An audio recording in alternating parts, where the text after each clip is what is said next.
মানবতা বিরোধী অপরাধের মামলায় হাসিনার বিচারের রায় কাল। অপেক্ষার অবসান হতে যাচ্ছে শহীদ পরিবার সহ ফ্যাসিবাদ বিরোধীদের।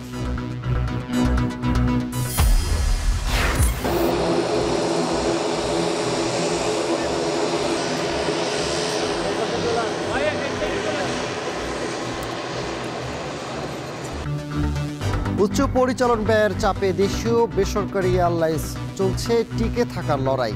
2 দশকে 9টি সংস্থা বন্ধ। দখল দূষণে বিপর্যস্ত বরিশালের নদ নদী। সীমানা পিলার দিয়ে দখলদার উচ্ছেদের দাবি। নদী রক্ষায় ড্রেজিংয়ের পরিকল্পনা বিআইডব্লিউটির।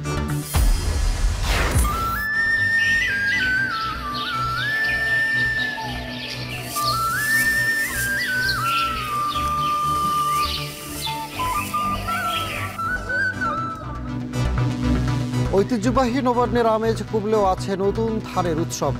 ভালো ফলনে কৃষকের স্বপ্ন পূরণের হাতছানির আড়ালে দাম পাওয়া নিয়ে চিন্তা।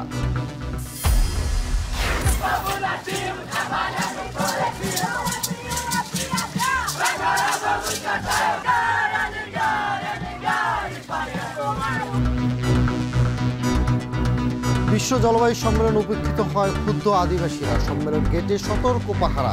পথ হারিয়েছে কপ কর্তৃপক্ষ, অভিযোগ গবেষকদের।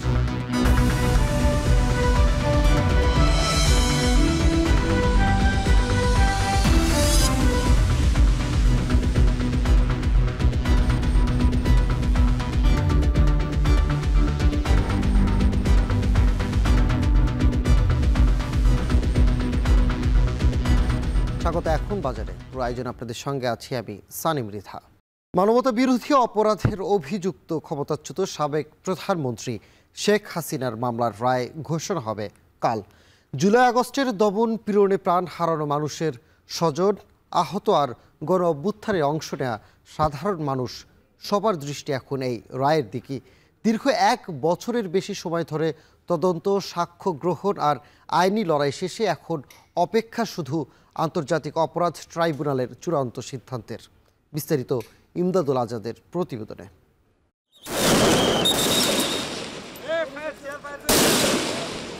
জাতিসংঘের হিসেবে জুলাই অভ্যুত্থানের দমনপীড়নে প্রাণ গেছে অন্তত 1400 নিরীহ মানুষের। ঘাতকের বিচারের অপেক্ষায় দীর্ঘ 1 বছরের বেশি সময় অপেক্ষার পর রায় পেতে চলেছে শহীদ পরিবার, আহত এবং গণ অভ্যুত্থানে অংশ নেওয়া এদেশের আপামর জনগণ।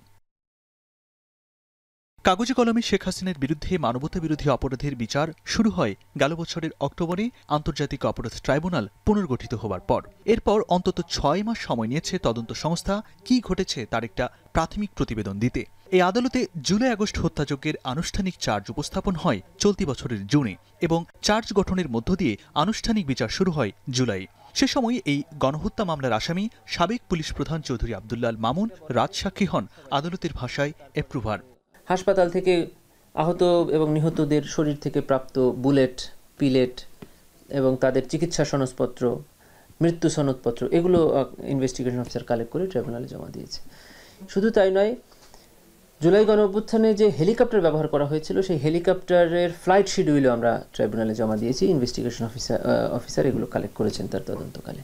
মোটা দাগে এই মামলার 54 জন সাক্ষীর জবানবন্দি, প্রমাণপত্রে আন্তর্জাতিক অপরাধ ট্রাইব্যুনালের প্রসিকিউশন টিম 5টি সুনির্দিষ্ট অভিযোগ প্রমাণ করতে লড়েছে।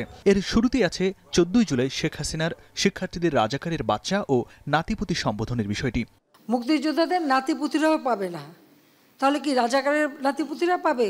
প্রসিকিউশন পক্ষ এই বক্তব্যকে গণহত্যার উস্কানি হিসেবে চিত্রিত করার চেষ্টা করেছেন। গণহত্যার নির্দেশ, পরিকল্পনা, সংগঠিত করার অভিযোগ হিসেবে আরও এসেছে রংপুরে আবু সাইদের হত্যাকাণ্ড, চানখারপুলে 5 আগস্ট 6 জনকে হত্যা, আশুলিয়ায় গুলি করে লাশ পুড়িয়ে দেওয়ার ঘটনা এবং হেলিকপ্টার থেকে গুলি এবং ছাত্র জনতার উপর মারণঘাতী অস্ত্র ব্যবহারের নির্দেশনা। ওপেন নির্দেশনা দিয়ে দিচ্ছে। এখন ল্যাথাল ওয়েপন ব্যবহার করবে, যেখানে পাবে সেটা গুলি করবে। প্রসিকিউশন মনে করছেন তারা অকাট্যভাবে পতিত স্বৈরাচার সহ অন্যান্য আসামিদের অপরাধ প্রমাণ করতে পেরেছেন। এটা হলো এমন একটা অপরাধ, এটা ক্রাইম অফ দি ক্রাইমস, যেখানে মাত্র 20 দিনে 1400 মানুষকে হত্যা করা হয়েছে এবং 25,000 মানুষকে নির্মমভাবে আহত করা হয়েছে, তাদের অঙ্গহানি হয়েছে, স্থায়ীভাবে পঙ্গুত্ব বরণ করেছে, অন্ধত্ব বরণ করেছে। তার শাস্তি যদি মৃত্যুদণ্ড না হয় তাহলে ন্যায় বিচার, এই ভিকটিমরা ন্যায় বিচার পাবে না। প্রশ্ন হলো, যেখানে মামলার 3 আসামির মধ্যে 2 জনই পলাতক, তখন এই বিচারের ভবিষ্যৎ কি? এটা রাষ্ট্রের কূটনৈতিক দায়িত্ব। আমাদের দায়িত্ব হলো আইনের মধ্যে থেকে বিচার সম্পন্ন করা। আমরা সেই বিচার সম্পন্ন করেছি। শাস্তি প্রয়োগ করা, এইটা হলো এই আইনের অধীনে স্পষ্ট বলা আছে যে গভর্নমেন্ট এই শাস্তিগুলো এক্সিকিউট করবেন। গভর্নমেন্ট কিভাবে এক্সিকিউট করবেন এটা অ্যাবসলিউটলি গভর্নমেন্টের উপরে। আন্তর্জাতিক অপরাধ ট্রাইব্যুনালের প্রসিকিউশন টিম দাবি করছেন, এই বিচার এতটা স্বচ্ছ হয়েছে যে জাতীয় আন্তর্জাতিকভাবে এটি প্রশ্নাতীতভাবে গ্রহণযোগ্য হবে। আদালত এজলাস থেকে বিচার কাজ সরাসরি দেখানো সহ অনেক ব্যতিক্রম ব্যাপার দেখা গেছে জুলাই আগস্টের মানবতাবিরোধী অপরাধের এই মামলায়। কিন্তু প্রতিবেশী ভারত যেভাবে অভিযুক্ত সাবেক প্রধানমন্ত্রীকে আশ্রয় দিয়ে রেখেছে এবং কার্যক্রম নিষিদ্ধ আওয়ামী লীগ যেভাবে প্রতিক্রিয়া দেখাচ্ছে, সেখানে মানবতাবিরোধী অপরাধের মামলার রায় ঘোষণা হলে কী প্রতিক্রিয়া আসবে এবং সরকার সেটিকে কিভাবে সামাল দেবে সেদিকেও নজর রাখছেন অনেকে।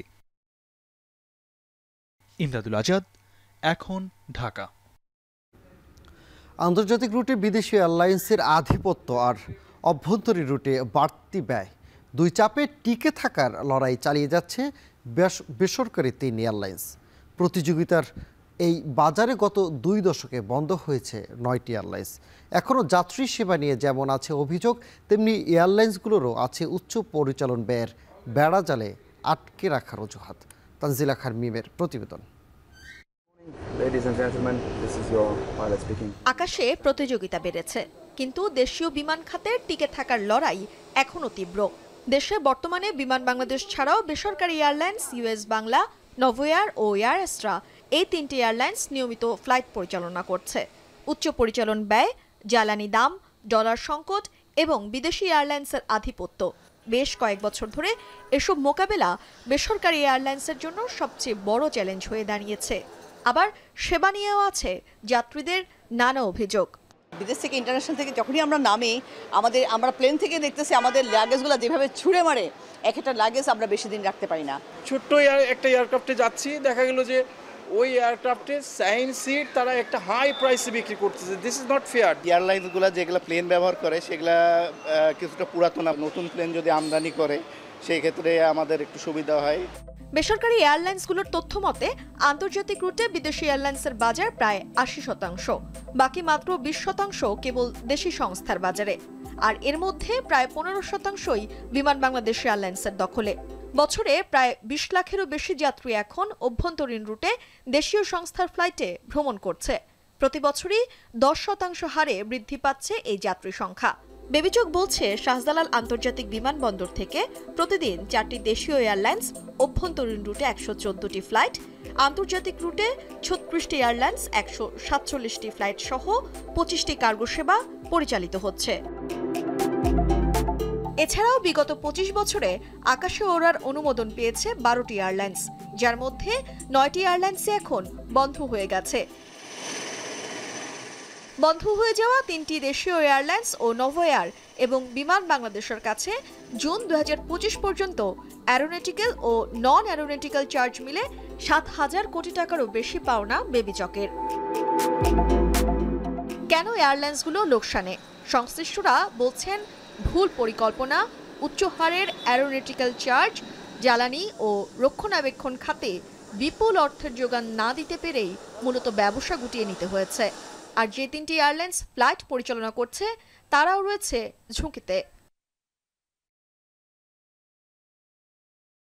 অ্যারোনটিক্যাল যেসব চার্জগুলো আছে সেই চার্জগুলো আমি বলবো যে পার্শ্ববর্তী যে কোনো দেশের তুলনায় আমি বলবো যে আমাদেরকে বেশি পে করতে হচ্ছে। খরচগুলো যতক্ষণ পর্যন্ত আপনার লজিক্যাল অ্যামাউন্ট নির্ধারিত না হবে ততক্ষণ পর্যন্ত আসলে একটা এয়ারলাইন্সকে সাস্টেন করাটা ইটস ভেরি ডিফিকাল্ট। তবে বিগত বছরগুলোতে জেট ফুয়েলের অতিরিক্ত মূল্য নিয়ে যে অভিযোগ ছিল সেটি সমন্বয় করায় কিছুটা স্বস্তি ফিরলেও টেকসই খাতের জন্য সরকারি সহায়তার দাবি তাদের। যে সংস্থা আমাদের ফ্যাসিলিটেট করার কথা যাতে সিভিল এভিয়েশন গ্রো করে, এয়ারলাইন্স গ্রো করে, সিভিল এভিয়েশন অথরিটি, সেটা হলো বড় প্রতিবন্ধক। নিয়ম কানুনের বেড়াজালে এয়ারলাইনকে গ্রো করতে দিচ্ছে না। তেলের দাম বিশ্বের অন্যান্য যে কোনো জায়গার থেকে বেশি এতদিনও ছিল, এই মে মাস থেকে এটা বিশ্বের সাথে মোটামুটি সামঞ্জস্যমূলক ছিল। উচ্চ পরিচালন ব্যয়ের পাশাপাশি প্রতিযোগিতা এখন কেবল দেশীয় সংস্থার মধ্যেই সীমাবদ্ধ নয়। বিদেশি এয়ারলাইন্সগুলো আধুনিক সেবা ও বৈদেশিক রুট সুবিধা দিয়ে যাত্রী টানছে। ফলে দেশীয় সংস্থাগুলোকে বাজারে টিকে থাকতে আরও কৌশলগত হতে হচ্ছে। একটা ইউরোপিয়ান এয়ারলাইন যেই কস্টে এয়ারক্রাফট লিজ নিতে পারে, বাংলাদেশ থেকে একটা এয়ারলাইন সেই একই এয়ারক্রাফট লিজ নিতে গেলে প্রায় 20 থেকে 30% এক্সট্রা লিজ রেন্ট দিতে হয় due to country risk assessment যেটা তারা করে। প্লাস আমাদের ডলার ভার্সেস টাকার একটা ভালনারেবিলিটি আছে। যাত্রী সংখ্যা প্রবৃদ্ধি নতুন করে দেশীয় এভিয়েশন খাতে আশার আলো দেখালেও এয়ারলাইন্সগুলোর যথাযথ যাত্রী সেবা মানোন্নয়ন না হলে এই পথ থেকে উত্তরণ কঠিন হবে। আকাশে প্রতিযোগিতা যত বাড়ছে, দেশীয় এয়ারলাইন্সগুলোর সামনে টিকে থাকার চাপও ততটাই তীব্র হচ্ছে। এখন প্রশ্ন হলো, বাজারে টিকে থাকার জন্য শুধুমাত্র কি ফ্লাইটের সংখ্যা বাড়ালেই হবে, নাকি প্রয়োজন সঠিক ব্যবস্থাপনা, সময়ানুবর্তিতা এবং যাত্রীদের আস্থা ধরে রাখার এক অবিচ্ছেদ্য লড়াই? বিশ্লেষকরা বলছেন, এই প্রতিযোগিতার বাজারে আকাশে নামলেই ব্যবসা সফল হবে দেশীয় এয়ারলাইন্সগুলোর এমন ধারণা থেকে বেরিয়ে কৌশল, দক্ষতা এবং যাত্রী সেবা মান উন্নয়ন করা, একই সাথে সকল কিছুই নিশ্চিত করতে হবে। তানজিলা খান মিম, এখন, ঢাকা। নদীমাতৃক বাংলাদেশে ভালো নেই বরিশালের নদ নদী। দখল, দূষণ আর চর জেগে ওঠায় বেশিরভাগ নদীর বেহাল অবস্থা। নদী রক্ষায় জরুরি ব্যবস্থা নেয়ার দাবি এলাকাবাসীর। নদী রক্ষায় আন্দোলনের নেতারা বলছেন, নদী বাঁচাতে দূষণ বন্ধের সীমানা পিলার দিয়ে অবৈধ দখলদারদের উচ্ছেদ করতে হবে। এদিকে নদী রক্ষায় ড্রেজিং সহ নানা পরিকল্পনার কথা জানায় বিআইডব্লিউটিএ কর্তৃপক্ষ। আমিরুল ইসলামের তোলা ছবিতে অমিত হাসানের প্রতিবেদন। বরিশালের কীর্তনখোলা নদী, যেখানে একসময় হতো কীর্তনের উৎসব, কিন্তু সেই উৎসব হারিয়ে গিয়ে এখন দখল আর দূষণে আক্রান্ত। নাব্য সংকটে অভিভাবকহীন হয়ে পড়েছে কীর্তনখোলা নদী। শুধু কীর্তনখোলা নয়, বরিশাল জেলার মধ্য দিয়ে বয়ে চলা আড়িয়াল খাঁ, কালিজিরা, সন্ধ্যা, সুগন্ধা সহ বেশ কিছু নদীতে দেখা গেছে এ চিত্র। বর্তমানে যে যার মতো করে ব্যবহার করছে নদী। কেউ নদীর পার সীমানা দখল করে গড়ে তুলছে বিভিন্ন স্থাপনা। তীর দখল করে ইট, বালু, পাথর ও কয়লা বিক্রি করছে অনেকেই। নদীর মাঝখানেই জেগে উঠেছে বিশাল চর। এতে গতি প্রবাহ হারাচ্ছে নদী। ক্ষতিগ্রস্ত হচ্ছে নদীকেন্দ্রিক অর্থনীতি। নদী বাঁচাতে জরুরি ব্যবস্থা নেওয়ার দাবি এলাকাবাসীর। দখল তো হইতে আছে সমানে, যে যেরাম পারে সে সেই রামের নেয়, যার জোর আছে সেই তো নেয়। আগেই ছিল আর কি, ওই লঞ্চ ছিল, তাছাড়া বোট ছিল, বিভিন্ন রকম বোট, বাদামি নৌকা বিভিন্ন রকম ছিল। এগুলো সব অলরেডি বন্ধ হয়ে গেছে। জায়গার মালিকরা, ব্যবসায়ীরা বিভিন্ন, এরা তো ওই জমি চর ভরাট করে তারপরে ব্যবসা বাড়াইতেছে, নদী বাড়িঘর করতেছে। এগুলো সংস্কার করা দরকার। বরিশাল ও ঝালকাঠি জেলার সীমান্ত রেখা হিসেবে পরিচিত এই কালিজিরা নদীটি, একসময় এই নদী থেকে পণ্যবাহী বড় বড় জাহাজ চলাচল করলেও এখন সে চিত্র পাল্টেছে। দখল, দূষণ আর নাব্যতা সংকটের কারণে এই একই অবস্থা বরিশালের বেশিরভাগ নদ নদীগুলোর। দ্রুত সময়ের মধ্যে এ বিষয়ে জরুরি পদক্ষেপ না নিলে ভবিষ্যতে নদীগুলো অস্তিত্ব হারাবে বলে মনে করছেন পরিবেশবিদরা। নদী রক্ষা আন্দোলনের নেতারা বলছেন, 2021 সালে সরকারিভাবে কীর্তনখোলা নদীর তীরের প্রায় 4192 জন অবৈধ দখলদারদের খসড়া তালিকা তৈরি হলেও নেওয়া হয়নি কোনো ব্যবস্থা। এছাড়া নগরবাসী ও কলকারখানার বর্জ্য দূষিত করছে নদীকে। নদী রক্ষায় সীমানা পিলার দিয়ে এসব নদীর মানচিত্র তৈরি করে অবৈধ দখলদারদের উচ্ছেদ করতে হবে বলে জানায় এই পরিবেশ আন্দোলনকর্মী। এছাড়া এখনই কার্যকরী পদক্ষেপ না নিলে এ অঞ্চলের পরিবেশ প্রকৃতি মারাত্মক হুমকিতে পড়বে বলেও মনে করেন তিনি। যে সীমানাগুলি আমরা যেই ইটা বলা হয়েছে সেই সীমানা ধরে তাদের ওই সীমানা ধরে অবিলম্বে পিলার স্থাপন করা এবং দখলদার উচ্ছেদ করা, তা সরকারি হোক আর বেসরকারি হোক, এবং সেটি অবিলম্বে করতে হবে। এ বিষয়ে বিআইডব্লিউটিএ বলছে, নদীগুলোর পানির গতি প্রবাহ ঠিক রাখতে নিয়মিত ড্রেজিং চলমান রয়েছে। এছাড়া দখলদারদের হাত থেকে নদী রক্ষায় সিএস অনুযায়ী সীমানা পিলার স্থাপনের কাজ চলমান। পর্যায়ক্রমে সিএস অনুসারে নদীর জায়গা জরিপ করে সীমানা পিলার স্থাপন করে দখলদারদের বিষয়ে ব্যবস্থা নেওয়ার কথা জানায় বিআইডব্লিউটিএ। বরিশাল নদী বন্দরে আমাদের 58 কিলোমিটার আপনার নদী বন্দরের সীমা, সেখানে 10 কিলোমিটার অলরেডি জরিপ হয়েছে এবং যৌথ জরিপ পরবর্তীতে যখন সিএস মোতাবেক আমার সম্পূর্ণ পিলার দেওয়া সম্ভব হবে, তারপর আমরা চিহ্নিত করব অবৈধ স্থাপনার অবস্থানটা কি। পানি উন্নয়ন বোর্ডের তথ্য মতে বরিশাল বিভাগে 2000-এর বেশি নদী থাকলেও বর্তমানে অস্তিত্ব রয়েছে 1003টির, আর জেলায় নদীর সংখ্যা 38টি। অমিত হাসান, এখন, বরিশাল। পহেলা অগ্রহায়ণ আজ, যদিও অনেকটা ম্লান গ্রাম বাংলার নবান্ন উৎসব। গ্রামীণ জনপদে পড়ে না পিঠা পুলির ধুম, তবে এখনও কৃষকের কাস্তের টানে টানে ঘুরে স্বপ্ন পূরণের হাতছানি। বিস্তারিত মাজিদুর রহমানের প্রতিবেদনে।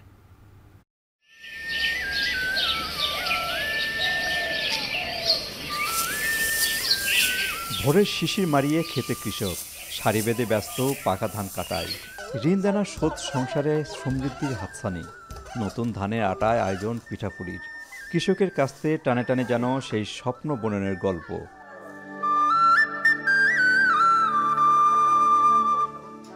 অগ্রহায়ণের প্রথম দিনে কৃষকের ঘরে ফেরে নবান্নের উৎসব। নবান্নের এই সুখ সমৃদ্ধি আবহমান গ্রাম বাংলারই প্রতিচ্ছবি।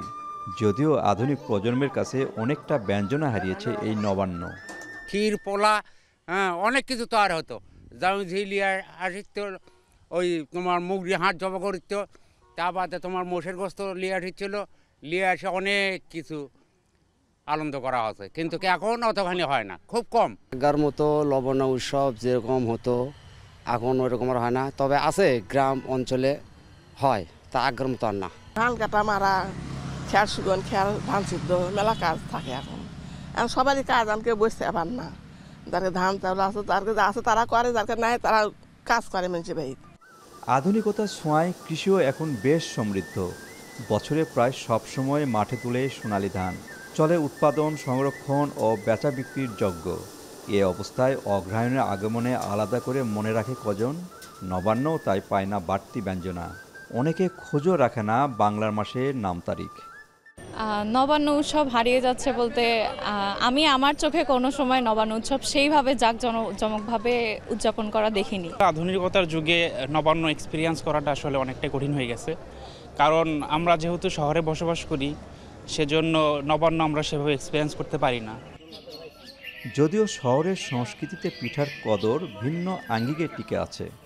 বছরের সব সময় শহরের ফুটপাত কিংবা দোকানে মিলে নানা রং ঢঙের পিঠাপুলি। ভিন্ন আয়োজনে চলে নবান্নের উৎসবও। বর্তমানে সেই সংস্কৃতি অনেকটা বিলুপ্ত প্রায় এই জন্যেই গ্রামের অনেক মানুষই আজকে শহরে চলে আসছে, এই একটা বিষয়। আর একটা বিষয় হলো গ্রামে শুধু একটি ফসল আর নেই, আধুনিক যুগে শুধু আমন ধান নয়, নানা ধরনের ফসল এখন উৎপাদন হচ্ছে। শহরের মানুষও কিন্তু সেটার আমেজ কিছুটা উপভোগ করছে। শহরেও আজকে দেখবেন পিঠা পুলি, পায়েস ইত্যাদি একদম ফুটপাত থেকে শুরু করে অভিজাত জায়গা পর্যন্ত বিক্রি হচ্ছে। অগ্রহায়ণে ধান কাটা মারার পর গ্রামের যে নবান্ন উৎসব তা এখনও বিদ্যমান, তবে আগের মতো সে জাঁকজমক আর নেই। কৃষকের কাছে নবান্ন মানে একটি দিন নয়, গ্রামীণ ঐতিহ্য, স্মৃতি এবং সুখ দুঃখ ভাগাভাগির গল্প। বগুড়া থেকে মাজিদুর রহমান, এখন। চলছে আমন মৌসুম, তাই পাকা ধান কাটতে ব্যস্ত সময় পার করছেন যশোর সহ দক্ষিণ পশ্চিম অঞ্চলের কৃষকরা। আবহাওয়া অনুকূলে থাকায় এবছর আমনের ফলন ভালো হয়েছে, তবে ফসলের দাম নিয়ে চিন্তায় তারা। তবে এবছর প্রায় ২,৬২৭ কোটি টাকার ধান বিক্রির লক্ষ্যমাত্রা কৃষকদের। রিপোর্ট হোসেনের তথ্য ও এনামুল হকের ছবি নিয়ে প্রতিবেদন। বিস্তীর্ণ মাঠ জুড়ে দুলছে সোনালী ধান। হেমন্তের শিশিরের ভারে হেলে পড়ছে ধানের শীষ। স্বপ্নের ফসল ঘরে তুলতে ধান কাটা ও মাড়াইয়ে ব্যস্ততা বেড়েছে কৃষকদের। গোলায় উঠবে নতুন ধান, তাই তাদের চোখে মুখে আনন্দের ছাপ। চাষিরা জানান ধার দেনা করে স্বপ্নের ফসল ফলিয়েছেন তারা। এখন ধানের ন্যায্য মূল্য পেলেই পরিশ্রম সার্থক হবে বলে জানান চাষিরা। এবছর আল্লাহ দিলি ফসল খুব ভালো হয়েছে। এখন এইভাবে যদি আবহাওয়া যদি দুর্যোগ বা অবস্থা যদি খুব ভালো থাকে, তাহলে ধানটা আমরা সম্পূর্ণ ঘরে উঠাতে পারবো। মোটামুটি ভালো হয়েছে, ধান পোকেও কম কাটিয়েছে, ধানের ফসলটাও ভালো। ধানগুলো আমরা দ্রুত যাতে ব্যস্ত মতন বাড়ি উঠানোর জন্য চেষ্টা চালাচ্ছি। মাড়াই করি দাদা, ধানের ফসল ভালো হয়েছে এবছর, আশা করা যায় লাভবান হবো আমরা। যশোর সদর উপজেলার ঘুরুলিয়া গ্রামের এজাহার আলী এবছর ৪ বিঘা জমিতে আমন আবাদ করেছেন। তাতে খরচ হচ্ছে ৬০,০০০ টাকা, তবে লাভ হতে পারে ১ লাখ টাকা। আশা এজাহার আলীর। ৩৩% ৪ বিঘা জমি করা হয়েছে, তাতে সর্বনিম্ন ৪,৬০,০০০ টাকা খরচ আছে, আর বিক্রি হতে পারে সর্বোচ্চ ১ লক্ষ টাকা। তবে অনেক কৃষকের অভিযোগ এবছর সার, কীটনাশক ও শ্রমিকের মজুরি বেশি হওয়ায় ধানের ন্যায্য মূল্য পাওয়া নিয়ে শঙ্কায় তারা। এই ধানের যে খরচ খরচা হয়েছে সারের দাম তার থেকে বেশি পড়ে যাচ্ছে। এখন তো সারের দাম বেশি, ধানের দাম কম, ধানের দামটা বাড়লে একটু ভালো হয়। দিনাদায়িক সারের দিনা সব দিনাদায়িক আমরা এখনো হচ্ছি, কিন্তু এরপরে পুঁজিপতিকের ব্যবসা, আমাদের মতন কৃষকের কিছুই থাকতেছে না। ধানের দামটা একটু বাড়লে কৃষকদের উপকার হয়। বর্তমান যে ধানের যে বাজার, তাতে এইরকম বাজারে যদি হয়ে থাকে তাহলে এই চাষি তো বাঁচা কষ্ট। তবে কৃষি বিভাগের কর্মকর্তা জানান, আবহাওয়া অনুকূলে থাকা এবছর ধানের উৎপাদন ভালো হয়েছে, আর ক্ষতি পুষিয়ে নিতে পরামর্শ দেওয়া হচ্ছে কৃষকদের। কৃষকদের আমরা পুনর্জনের কর্মসূচির আওতায় তাদের সার এবং বীজ সহায়তা করেছি এবং তাদের বিভিন্নভাবে আমরা প্রশিক্ষণ দিয়েছি এবং উঠান বৈঠকের মাধ্যমে আমাদের যে ধানের যে রোগ পোকা আছে এটা দমনের জন্য আমাদের প্রতিনিয়ত আমাদের কার্যক্রম চলমান রয়েছে। আমাদের কৃষক পর্যায়ে আমাদের এটা প্রোটেক্টের জন্য আমাদের বিভিন্ন গ্রুপ গঠন করে আমরা এটা যাদের রোগ এবং বিভিন্ন পোকা থেকে রক্ষার জন্য প্রয়োজনীয় ব্যবস্থা গ্রহণ করছি। চলতি বছর এই অঞ্চলে আমন ধান চাষের লক্ষ্যমাত্রা ধরা হয়েছিল 1,40,404 হেক্টর জমিতে। সেখানে আবাদ হয়েছে 1,32,492 হেক্টর জমিতে, যা থেকে 4,37,884 মেট্রিক টন চাল হবে, যার বাজার মূল্য 2,627 কোটি টাকা। এখন যশোর। নিষেধাজ্ঞার 5 মাস পার হলো, নেত্রকোনা এখনও বন্ধ হয়নি বিদেশি আকাশমণি ও ইউক্যালিপটাস গাছের উৎপাদন ও বিক্রি। পাহাড় থেকে সমতল সব বাজারেই চলছে বেচাকেনা। সরকারি নার্সারি ও বেসরকারি খামার কোথাও বন্ধ হয়নি রোপণ। স্থানীয়দের অভিযোগ, সহজলভ্যতা ও নজরদারির অভাবেই থামছে না নিষিদ্ধ গাছের চাষ। তবে জেলা প্রশাসক বলছেন, দ্রুতই পুরো জেলায় বন্ধ করা হবে এসব বিদেশি গাছের রোপণ। রিফাত আহমেদের রাসেলের তথ্য ও ছবিতে প্রতিবেদন। নেত্রকোনার পাহাড়ি সীমান্ত দুর্গাপুর ও কলমাকান্দা। সবুজায়নের নামে এখানকার ছোট বড় পাহাড় ও টিলাগুলো এখন ভরে আছে নিষিদ্ধ আকাশমণি আর ইউক্যালিপটাসে। পাহাড়ে বনায়নের নামে 2000 সালের পর থেকেই প্রাকৃতিক গাছের বদলে এসব বিদেশি গাছ লাগানো হয়েছে, যার প্রভাবে কমেছে বন্যপ্রাণী, নষ্ট হয়েছে মাটি, আর স্থানীয়দের ভাষায় বেড়েছে তাপমাত্রা, কমেছে উৎপাদন। পালি গাছ, এইগুলি অনেক শেওড়া গাছ, অনেকটা গাছ আছিল, আর পশু পাখিরাও সেই গাছের মধ্যে বস্তু। আর এখন হয়েছে ওই যে ইউক্যালিপটাস আর তারপরে আকাশমণি আছে, ওর সাথে তো মানে পাখিরা বসে না। বড় বড় গাছ গাছালি আসছিল, তারপরে ফল ফলান্তি গাছ আসছিল, আমরা ওই ফল ফলান্তি খাইয়া বাঁচতাম।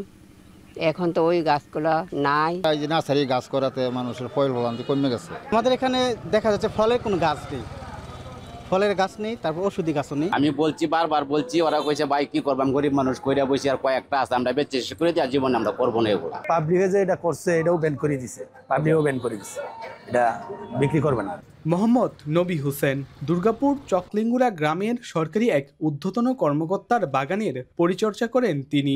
বাগানে রোপণ করেছেন 265টি গাছ, যার বেশিরভাগই আকাশমণি ও ইউক্যালিপটাস। নিষেধাজ্ঞার পরেও কেন একজন সরকারি কর্মকর্তা নিষিদ্ধ গাছের রোপণ করেছেন, এর উত্তর নেই কেয়ারটেকারের কাছে। ইউক্যালিপটার গাছ আছে মাত্র 2টা, ইউক্যালিপটার নাই। ইউক্যালিপটার লাগানো নিষিদ্ধ বলে পরে ইউক্যালিপটার লাগাই না, আকাশি লাগাইছি আর মেয়াগুনি লাগাইছি। এইটা এখন কইতে যে সারাটা উৎপাদন হয়েছে, এই সারাটা লাগান যাবে কইতা যায়, কই সারাটা লাগান যাবে, এরপরে আর কোনো সারা ফাটে নিত না আর কি। সরকারি যে নার্সারিতে আনছি যে কই দিয়েছে আর কি।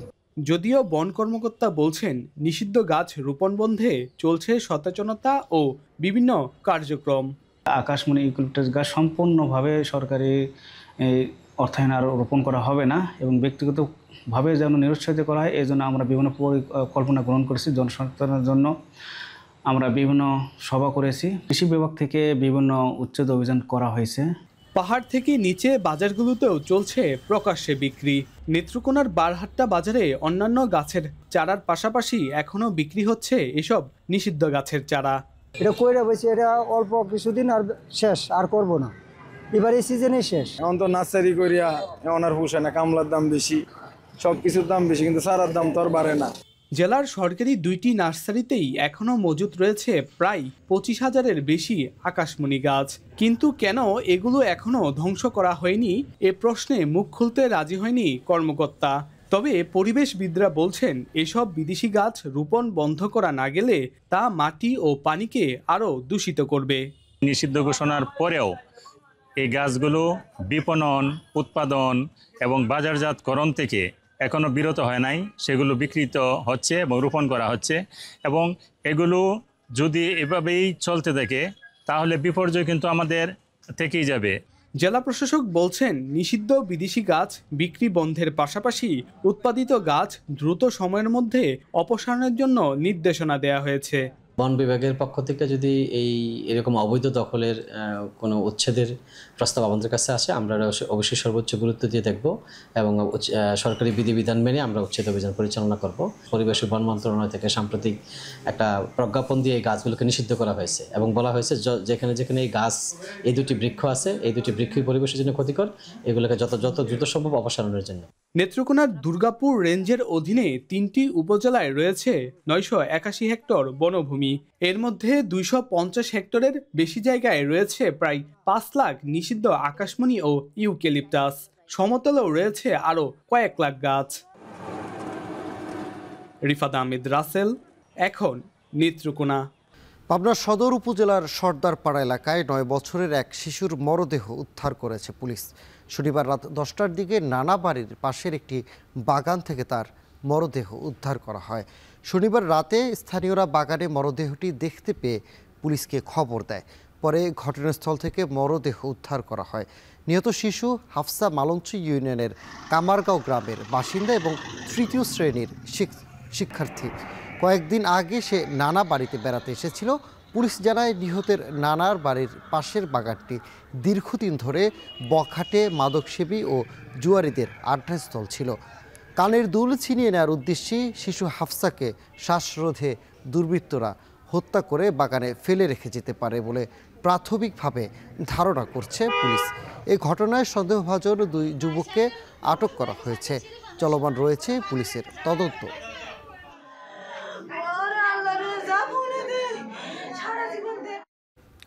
টাঙ্গাইলের মধুপুরে একটি যাত্রীবাহী বাসের চাপায় এক মোটরসাইকেল চালক নিহত হয়েছেন। এ সময় বিক্ষুব্ধ জনতার বিনিময়ে পরিবহনের অন্য আরেকটি বাসে আগুন ধরিয়ে দেয়। শনিবার সন্ধ্যায় উপজেলার গোলাবাড়ি নামক স্থানে দুর্ঘটনা ঘটে। এ সময় ওই সড়কে যান চলাচল বন্ধ হয়ে যায়। তাৎক্ষণিকভাবে নিহত মোটরসাইকেল চালকের পরিচয় পাওয়া যায়নি। পুলিশ জানায়, ধনবাড়ি থেকে ঢাকাগামী একটি যাত্রীবাহী বাস মধুপুরের গোলাবাড়ি নামক স্থানে মোটরসাইকেলটিকে চাপা দেয়। এতে ঘটনাস্থলেই মোটরসাইকেলের চালক নিহত হন। পরে স্থানীয় জনতা টাঙ্গাইল ময়মনসিংহ সড়ক অবরোধ করে বিক্ষোভ শুরু করে। এ সময় বিক্ষুব্ধ জনতা ধনবাড়িগামী একটি বাসের পরিবহনের আরেকটি বাসে আগুন ধরিয়ে দেয়। এতে বাসটি সম্পূর্ণ পুড়ে যায়। পরে খবর পেয়ে মধুপুর ফায়ার সার্ভিসের সদস্যরা আগুন নিয়ন্ত্রণে আনে।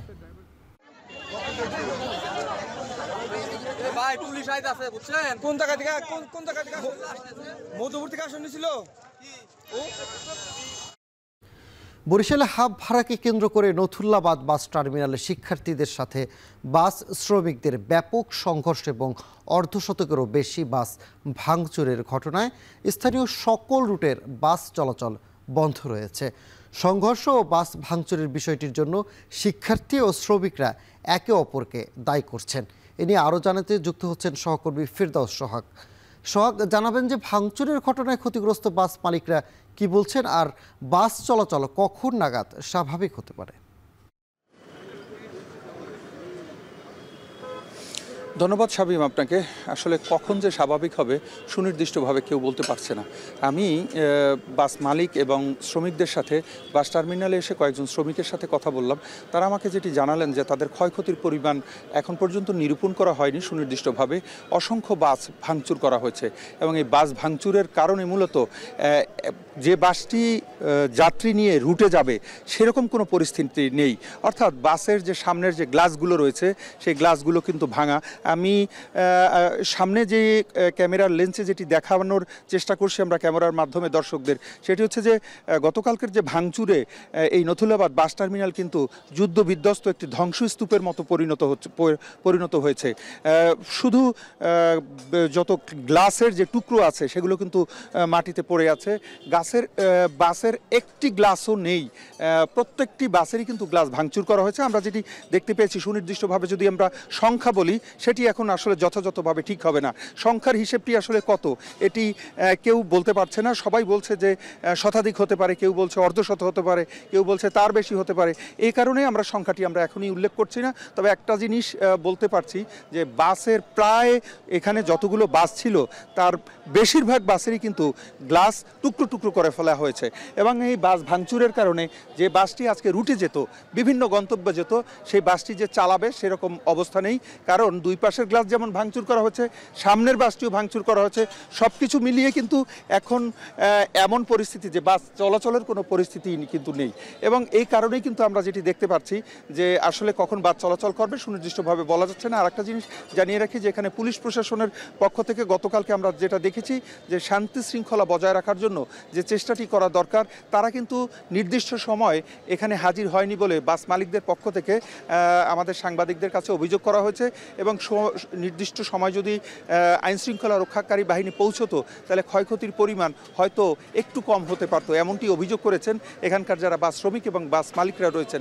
এক ধরনের নিরাপত্তাহীনতায় ভোগ করছেন এখানকার বাস মালিক এবং শ্রমিকরা। বাস মালিক সমিতির সভাপতি এবং সাধারণ সম্পাদক দুজনেই কিন্তু এক ধরনের আটকা পড়েছিলেন গতকালকে এই বাস টার্মিনালের মধ্যে। এতটুকুই ছিল আমার হাতে থাকা বরিশাল বাস টার্মিনালের সবশেষ খবর। বরিশাল থেকে যুক্ত ছিলেন সহকর্মী ফেরদৌস হক। এবার আন্তর্জাতিক প্রসঙ্গ। শক্তিশালী ঝড় ক্লাউডিয়ার তাণ্ডবে পর্তুগালে অন্তত 3 জনের প্রাণহানি হয়েছে, আহত হয়েছেন বেশ কয়েকজন। শনিবার পর্তুগাল ও স্পেনের পর ঝড়টি আয়ারল্যান্ড ও যুক্তরাজ্যের কয়েকটি অঞ্চলে আঘাত হানে। ক্লাউডিয়ার প্রভাবে মারাত্মক বন্যা শুরু হয়েছে যুক্তরাজ্যের ওয়েলস ও ইংল্যান্ডে। চলছে উদ্ধার অভিযান।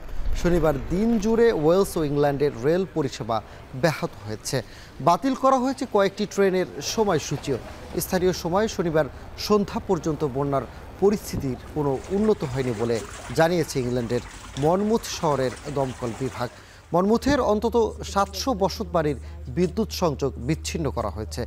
বন্যার কারণে ইংল্যান্ডে তলিয়ে গেছে 20টির বেশি অবকাঠামো।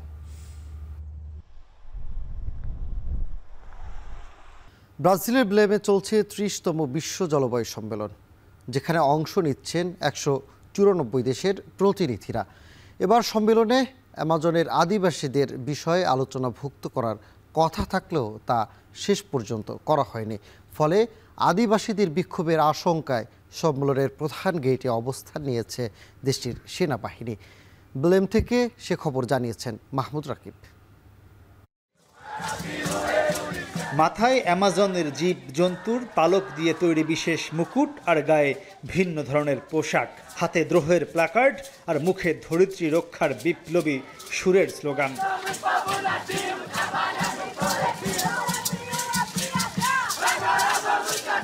প্রচণ্ড তাপ উপেক্ষা করে কখনো হেঁটে আবার কখনো দৌড়ে সুরে সুরে চলছে জলবায়ু রক্ষার নাগরিক বিক্ষোভ।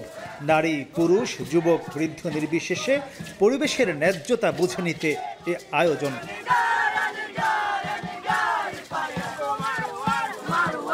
ব্রাজিলের বেলেমে যখন জলবায়ু সম্মেলন চলছে তখন পাশেই প্রায় 50,000 পরিবেশ কর্মীর অংশগ্রহণে শহরের সাও ব্রাজ মার্কেট থেকে শুরু হওয়া মিছিলের শেষ প্রান্ত পৌঁছেছে কাভানা ভিলেজে, যার সামনে ছিল বিশ্বের বিভিন্ন প্রান্ত থেকে আসা আদিবাসী দল আর পিছনে তরুণরা।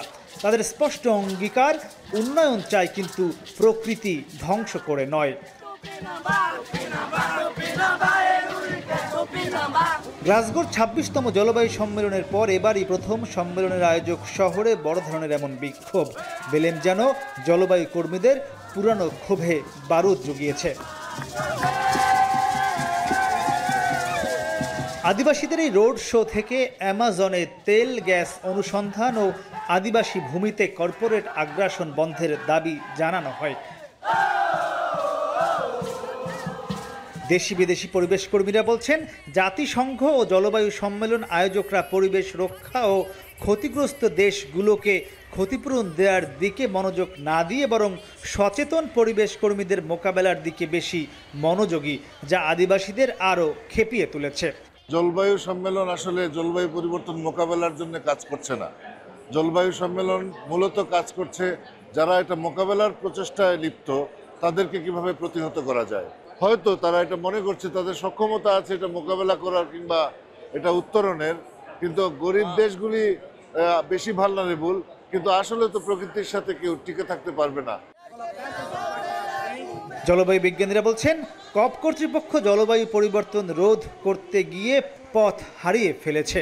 তাই তারা লস অ্যান্ড ড্যামেজের আওতায় ক্ষতিপূরণের দিকে নজর না দিয়ে উল্টো পরিবেশ কর্মীদের মোকাবেলা করতে প্রবেশ পথে সেনাবাহিনী মোতায়েনে বেশি ব্যস্ত। They had no other way but to protest and send a strong message to President Lula, because they are also angry with the Brazilian government because all the oil drilling and extraction that's happening, and their homes are being destroyed, their lands are being taken away. So this message is important, that this place has to really reboot itself to make sure it is still relevant for indigenous people, for vulnerable populations, for women, children, and everybody who's on the front line of the climate crisis. Bangladesh সরকারের প্রতিনিধিরাও একমত পোষণ করে বলছেন, কপ তার উদ্দেশ্য থেকে সরে গেলেও এই আয়োজনই বিপর্যস্ত দেশগুলোর একমাত্র ও শেষ ভরসা। যে অবস্থাটা দেখা যাচ্ছে, বিশেষ করে বর্তমানে যে বৈশ্বিক প্রেক্ষাপট, সেটা আমাদের পরিবেশে আলোচনা এবং পরিবেশের জন্য, ক্লাইমেট চেঞ্জের জন্য একটা অনুকূল পরিবেশ না। আমেরিকা সরে গেছে, এখন যারা যারা মেজর এমিটার তারাও সরে যেতে চাচ্ছে, এবং আমাদের যে ক্লাইমেট ফাইন্যান্স যে আসবে, বেশি পরিমাণে আসবে, সেই টাকাটা ডাইভার্ট হয়ে যাচ্ছে অন্য জায়গায়। গবেষণায় দেখা গেছে, বর্তমান গড় তাপমাত্রার গতি চলতে থাকলে খুব শিগগিরই 1.5 তাপমাত্রা অতিক্রম করবে পৃথিবী, যার সবচেয়ে বেশি নেতিবাচক প্রভাব পড়বে বাংলাদেশে। প্রায় 3.5 দশক আগে থেকে শুরু হওয়া এই বিশ্ব জলবায়ু সম্মেলনের মূল উদ্দেশ্য ছিল বাংলাদেশের মতো পরিবেশ বিপর্যয়ে থাকা দেশগুলোকে রক্ষা করা, পাশাপাশি পুরো বিশ্বে মানুষের বসবাসযোগ্যতা নিশ্চিত করা। কিন্তু উন্নত বিশ্বের অনীহা আর বিশ্ব মোড়লদের খামখেয়ালির জন্য এই আসরগুলো ধীরে ধীরে তার প্রয়োজনীয়তা হারাচ্ছে। তাই পরিবেশ কর্মীরা বলছেন, যদি উন্নত বিশ্ব সজাগ না হয় তাহলে একদিকে যেমন বাংলাদেশের মতো পরিবেশ বিপর্যয়ে থাকা দেশগুলো ধ্বংসের দিকে এগিয়ে যাবে, পাশাপাশি পুরো বিশ্বে মানুষ তার বসবাসযোগ্যতা হারাতে পারে। মাহমুদ রাকিব, এখন বেলেম, ব্রাজিল। নিরাপত্তাহীনতা সরকারের দুর্নীতির বিরুদ্ধে বিক্ষোভে উত্তাল মেক্সিকো। রাজধানী মেক্সিকো সিটির ন্যাশনাল প্যালেসের সামনে বিক্ষোভকারীদের সঙ্গে দাঙ্গা পুলিশের সংঘর্ষ হয়। শনিবার হাজার হাজার বিক্ষোভকারী অ্যাঞ্জেল অফ ইন্ডিপেন্ডেন্সের স্মৃতিস্তম্ভ থেকে যাত্রা শুরু করে শহরের গুরুত্বপূর্ণ সড়ক প্রদক্ষিণ করে রাজধানীর প্রধান স্কোয়ারে প্রেসিডেন্ট ক্লোডিয়া শেনবাউমের বাসভবনের সামনে জড়ো হয়। এ সময় মুখোশধারী বিক্ষোভকারীরা ব্যারিকেড ভেঙে সামনে এগিয়ে যাওয়ার চেষ্টা করলে কাঁদানে গ্যাস ও স্মোক বোমা ছাড়ে পুলিশ। উরুপানের মেয়র হত্যাসহ সুনির্দিষ্ট কিছু সহিংসতার ঘটনার প্রতিবাদে এই বিক্ষোভের সূচনা করে মেক্সিকোর জেনজিরা। এরপর ধীরে ধীরে তা গণমানুষের বিক্ষোভে পরিণত হয়েছে। সহিংসতা ছাড়াও সাধারণের অভিযোগের তালিকায় যোগ হয়েছে সরকারের বিভিন্ন স্তরের দুর্নীতি আর অনিয়ম। এবার খেলার প্রসঙ্গ। বিসিবি পরিচালক নাজমুল আবেদিন ফাহিমের বিরুদ্ধে ওঠা বয়সভিত্তিক দলে কারচুপির অভিযোগের কোনো প্রমাণ পায়নি ক্রিকেট বোর্ড। জাতীয় ক্রীড়া পরিষদের তদন্তের নোটিশের জবাবে এমনটাই জানানোর পাশাপাশি বিলম্বের ব্যাখ্যা দিয়েছে বিসিবি। তবে নারী ক্রিকেট কল্যাণ সমিতির পক্ষে এনএসসিতে অভিযোগ খতিয়ে দেখার দায়িত্ব জাহানার আলম ইস্যুতে গঠিত 5 সদস্যের তদন্ত কমিটির উপর ন্যস্ত করেছে বিসিবি। বিস্তারিত আরিফুল ইসলাম সাহাবের প্রতিবেদনে। চলতি বছরের ৭ সেপ্টেম্বর জাতীয় ক্রীড়া পরিষদে নাজমুল আবেদিন ফাহিমের বিরুদ্ধে একাধিক গুরুতর অভিযোগ আনা হয়। নারী ক্লাব ক্রিকেট অ্যাসোসিয়েশনের পক্ষে করা সেই স্পর্শকাতর চিঠিতে তার নামে উঠে আসে নারী ক্রিকেটারদের সঙ্গে অনৈতিক সম্পর্কের পাশাপাশি বয়স চুরি করে বয়সভিত্তিক দলে অন্তত ১০ জন ক্রিকেটারকে খেলানোর অভিযোগ। গেল ৯ নভেম্বর এখন টেলিভিশনে অভিযোগের সেই চিঠি প্রকাশ করা হলে ক্রিকেট পাড়ায় চাঞ্চল্য সৃষ্টি হয়। ক্রিকেট সংশ্লিষ্টরা বিষয়টি নিয়ে সমালোচনা শুরু করার পরপরই আরেকটি চিঠি এখন টেলিভিশনের হাতে আসে। এনএসি থেকে বিসিবিকে অধিকতর তদন্তের নির্দেশনা সম্বলিত সেই চিঠিতে বলা হয়, নাজমুল আবেদিন ফাহিম ও সিলেক্টর সজলের বিরুদ্ধে অভিযোগের সত্যতা পাওয়া গেছে। তবে ১৭ সেপ্টেম্বর ক্রীড়া পরিষদ থেকে বিসিবিকে চিঠি পাঠানোর প্রায় ২ মাস পর এই বিষয়ে বিবৃতি দিয়েছে ক্রিকেট বোর্ড, যেখানে বিসিবি দাবি করেছে অনূর্ধ্ব ১৯ দলের অনিয়ম ও দুর্নীতির অভিযোগের প্রেক্ষিতে তদন্ত করে তারা কোনো প্রমাণ পায়নি। আর বিসিবি নির্বাচনজনিত ব্যস্ততার কারণেই জাতীয় ক্রীড়া পরিষদের নির্দেশনার জবাব দিতে বিলম্ব করেছে বলে উল্লেখ করে ক্রিকেট বোর্ড। অবশ্য জাতীয় ক্রীড়া পরিষদের চিঠির উত্তর দিলেও নারী ক্রিকেট খেলোয়াড় কল্যাণ সমিতির পক্ষে আনিত অভিযোগ বা চিঠির বিষয়ে এখনো কোনো বিবৃতি দেয়নি ক্রিকেট বোর্ড। বরং অভিযোগগুলো খতিয়ে দেখার ভার জাহানারা আলম ইস্যুতে গঠিত ৫ সদস্য বিশিষ্ট তদন্ত কমিটির উপর ন্যস্ত করেছে বিসিবি। আরিফুল ইসলাম সাহাব, এখন। শেষ করছি এখন বাজার, তবে তার আগে শিরোনামগুলো জানাবো আরও একবার। মানবতা বিরোধী অপরাধের মামলায় হাসিনার বিচারের রায় কাল। অপেক্ষার অবসান হতে যাচ্ছে শহীদ পরিবার সহ ফ্যাসিবাদ বিরোধীদের।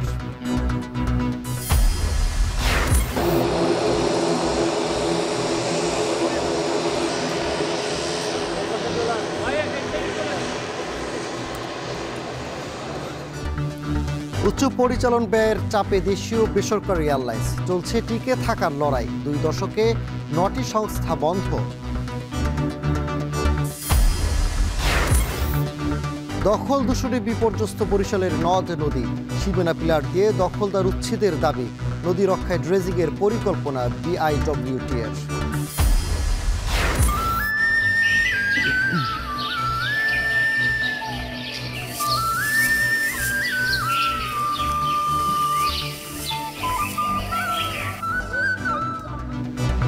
ঐতিহ্যবাহী নবান্নের আমেজ কমলেও আছে নতুন ধানের উৎসব।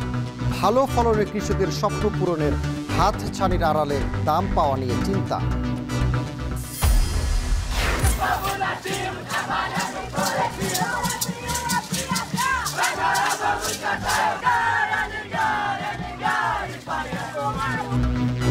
বিশ্ব জলবায়ু সম্মেলনে উপেক্ষিত হওয়ার ক্ষুব্ধ আদিবাসীরা। সম্মেলনের গেটে সতর্ক পাহারা, পথ হারিয়েছে কপ কর্তৃপক্ষ। অভিযোগ গবেষকদের।